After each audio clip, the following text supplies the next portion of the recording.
i-value mo yung everything that you have before you lose it. Ito yung sinasabi kong tatlong pinaka-importanting bagay. Unang-una, yung mga mahal mo sa buhay. Pangalawa, yung oras mo, yung time mo. And number 3, yung health mo. So, unang-una, alam mo na dyan yung mga loved ones natin, di ba? Bakit natin hindi sila tawagan? Sabihin natin how much we love them, lalo na yung parents natin, di ba? Sabihin natin sa kanila kung paano tayo nagpapasalamat sa kanila. Kasi kung hindi dahil sa kanila, wala tayo sa kinalalagyan natin ngayon. Pangalawa, yung oras mo.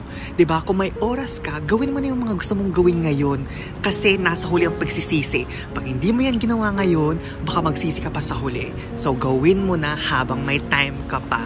And number 3, yung health mo.